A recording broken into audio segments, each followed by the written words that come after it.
J'ai rien vu. Tu vois, j'ai rien vu. J'étais comme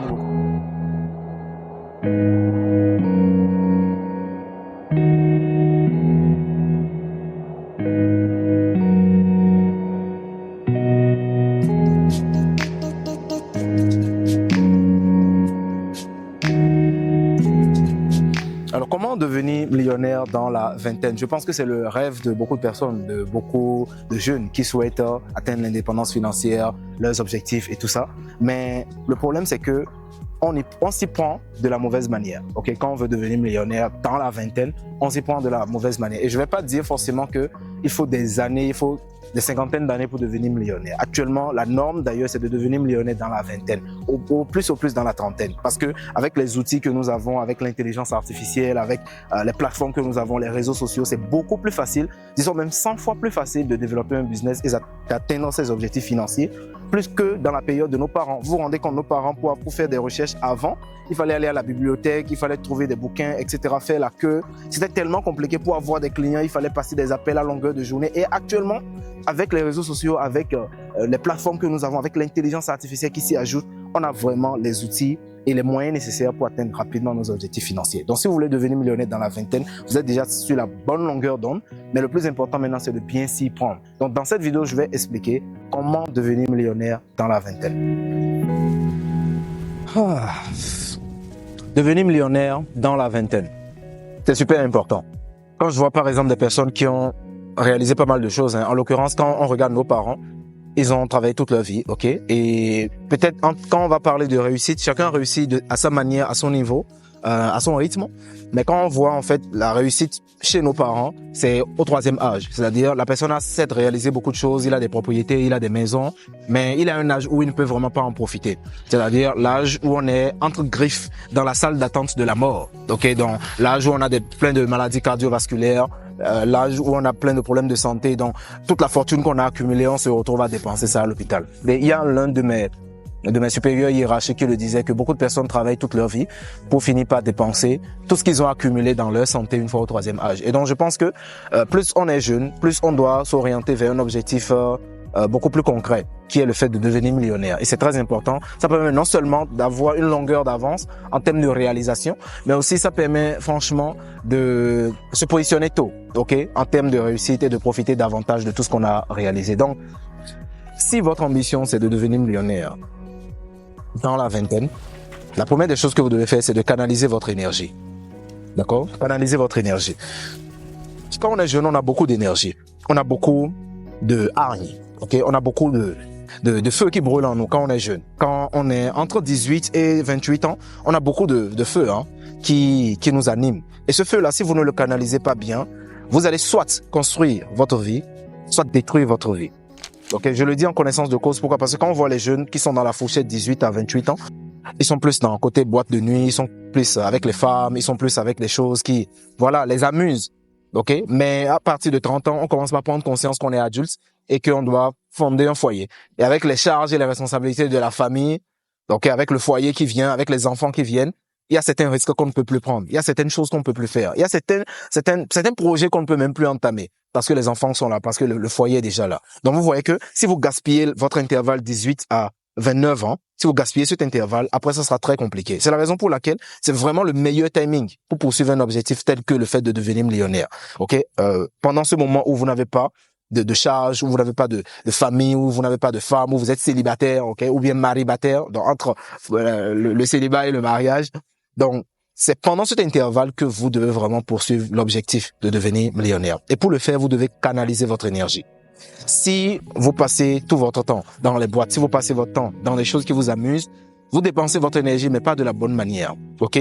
Donc, pendant cette période, vous avez beaucoup d'énergie mentale, notamment votre mémoire est encore vive, votre concentration est encore vive. Vous avez encore la capacité de supporter la fatigue, okay, de supporter certaines charges émotionnelles, sans pour autant que ça n'ait des séquelles sur vous. Vous avez vraiment beaucoup de capacités quand vous êtes dans la vingtaine. Et ces capacités-là, il faut vraiment en profiter. Pour cela, il faut canaliser son énergie. Il faut vraiment éviter de disperser son énergie n'importe comment. Okay? Et tous ceux qui l'ont déjà vécu, en tout cas, savent de quoi je parle. D'accord? Donc, c'est le premier conseil que je vais vous donner. Si vous avez vraiment comme ambition de devenir millionnaire dans la vingtaine, canalisez votre énergie. Okay? Que le fait de devenir millionnaire soit une obsession pour vous. Que ça soit votre seule priorité. Ok. La deuxième des choses, investissez sur vous. Ok. Le manque d'argent n'est pas un problème. Le manque d'argent, c'est un symptôme. C'est un symptôme du manque de connaissances, du manque de discipline ou bien surtout de l'incompétence. Donc, qui dit argent dit d'abord compétence. Ok. Dit d'abord skill set. Dit d'abord aptitude. D'accord. Ce sont les compétences que vous avez, que vous allez mettre sur le marché et le marché va vous payer. Quand je parle de marché, je parle de la vie en général. Même si vous êtes architecte, vous êtes menuisier, vous êtes soudeur, c'est une compétence que vous mettez sur le marché et on vous paye pour ça. Ça veut dire que plus vous serez compétent dans quelque chose, mieux on pourra vous payer. Donc c'est la raison pour laquelle vous devez investir en vous. Vous devez d'abord chercher la compétence. Il y a beaucoup de personnes qui ont pour ambition de devenir millionnaires, mais ils démarrent très mal en se focalisant sur l'argent. L'argent, ce n'est rien d'autre qu'une conséquence du service qu'on rend à d'autres personnes. Donc, ce qui veut dire que plus je rends des services aux gens, plus les gens me payent. Donc, ce que moi, je dois d'abord chercher à avoir, c'est les compétences qui me permettent de rendre ces services-là. Et tant que j'ai pas ces compétences-là, tant que je suis pas bon dans ce que je fais, tant que je suis pas excellent et valeureux dans ce que je fais, tant qu'on peut me remplacer facilement, naturellement, je peux pas gagner autant d'argent que ça. Donc, en poursuivant cet objectif, la première des choses, c'est réellement de développer des compétences. Il y a des compétences qui sont faiblement payantes et il y a des compétences qui sont hautement payantes. Mais ça, j'en parlerai dans une autre vidéo, ok? Il y a des compétences qui vous payent gros et il y a des compétences qui vous payent juste des miettes. Vous devez développer des compétences qui vous payent gros. Et c'est une fois que vous aurez développé ces compétences que vous pouvez commencer à faire entrer de l'argent. Et pour la troisième des choses, vous devez investir sur vous. Il y a une différence entre investir en soi, c'est-à-dire payer pour avoir des compétences, se former, ok, apprendre, s'éduquer, et investir sur soi. Investir sur soi, c'est investir dans son apparence. D'accord? Investir dans ce à quoi on ressemble.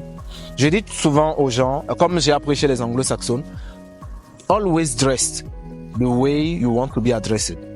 Always dress the way you want to be addressed. Ça veut dire, habillez-vous de la manière dont vous voulez qu'on vous parle.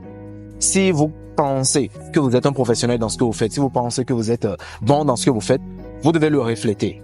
D'accord? Vous devez refléter. Vous ne pouvez pas vouloir devenir riche et ressembler à un gringalet. Si vous voulez devenir riche, vous devez ressembler à la richesse. Vous devez ressembler à quelqu'un qui attire la richesse. Imaginez vous entrez dans un bus et vous voulez vous asseoir à côté de quelqu'un. Vous allez préférer vous asseoir à côté de qui? De la personne qui est la plus propre, la personne qui a un bon parfum, la personne qui est habillée la plus simplement possible, pas la personne qui ressemble à un brigand ou à un délinquant, pas la personne qui vous fait penser au fait que si vous asseyez à côté de lui, vous allez vous sortir du bus sans votre téléphone. Vous allez vous asseoir à côté de quelqu'un qui vous inspire confiance. Et donc, vous voyez que quand vous inspirez confiance, vous attirez naturellement les gens. Donc, de la même manière, quand vous offrez des produits, des services, quand vous faites des choses, quand vous faites une activité, vous devez être quelqu'un d'attirant. Vous devez être quelqu'un qui attire les gens. Vous devez donner envie de travailler avec vous. Vous devez donner envie de traiter avec vous. Non seulement pas votre façon d'être physiquement, mais pas votre façon d'être en termes de culture, votre discipline, le sérieux que vous mettez dans ce que vous faites, la ponctualité, quand vous donnez rendez-vous, l'honnêteté dans votre travail, ok, les limites que vous connaissez, que vous exposez aux clients pour trouver une solution. Bref, votre culture, ok, votre attitude. Ça vous payera plus que vos compétences. Il y a des gens qui n'ont même pas la moitié de vos compétences. Il y a des gens qui n'ont même pas la moitié de ce que vous savez faire, qui ne savent même pas faire ce que vous savez faire autant, mais qui sont très loin, tout juste parce que ils ont su investir sur eux. Quand on dit investir sur soi, c'est l'habillement, l'apparence, la façon d'être et surtout le comportement. Ok, votre comportement vis-à-vis des gens. Comment est-ce que vous traitez les gens? Comment est-ce que vous restez avec les gens? Tout cela, en fait, va faire en sorte que ça donnera envie aux gens d'être avec vous. Ça va inspirer confiance aux gens et donc, naturellement, les gens seront prêts à vous payer. Si vous allez dans deux boutiques, quand vous sortez, vous voulez aller en boutique, vous allez préférer aller chez un boutiquier plus que chez un autre. Pas parce que ils ont de meilleurs articles forcément, mais parce que peut-être la façon d'être de ce boutiquier est beaucoup plus confortable que l'autre boutiquier. Donc, de la même manière, quand vous faites votre business, vous devez être quelqu'un, d'accord, d'attirant.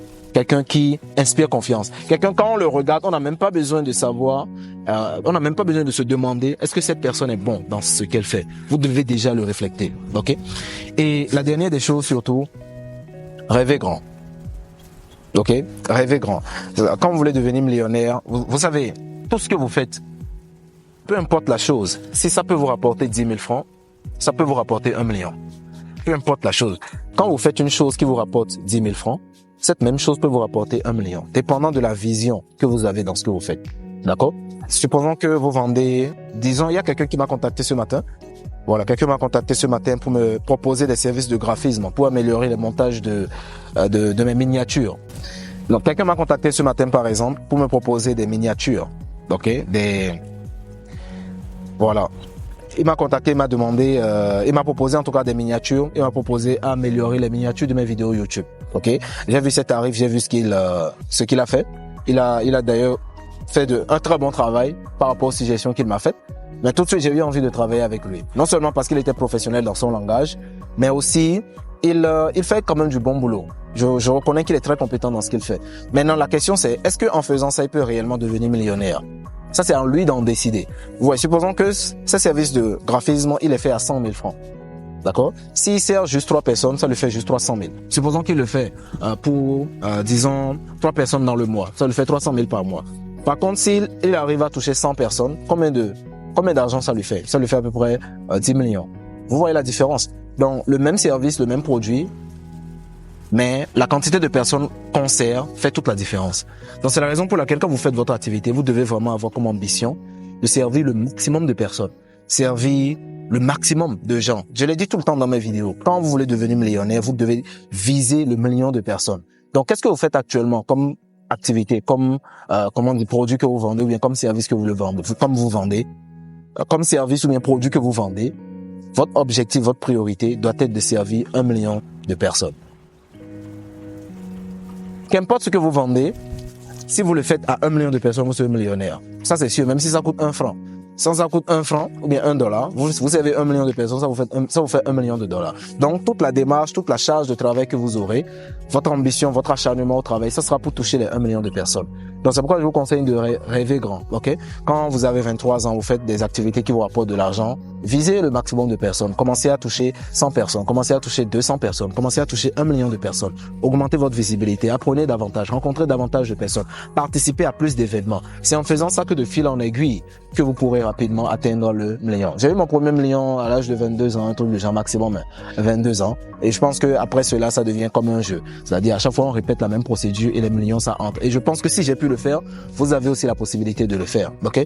Donc voilà ce que j'avais à partager avec vous aujourd'hui. Si vous souhaitez devenir un millionnaire dans la vingtaine, espérons que ça vous a aidé. Et surtout, si vous souhaitez devenir un millionnaire dans le trading, ça, il faudra voir ça avec notre académie parce que nous avons des modules de coaching bien faits qui vont vous permettre d'apprendre notre système de travail pour apprendre comment trader efficacement sur les marchés et surtout avoir de très bons résultats pour potentiellement devenir un millionnaire en trading. Donc, si vous souhaitez vous faire accompagner, descendez dans la description de la vidéo pour retrouver tous les liens qui vous permettront de nous suivre sur nos différentes pages et nous contacter si vous avez besoin d'un accompagnement. En attendant, boostez votre business.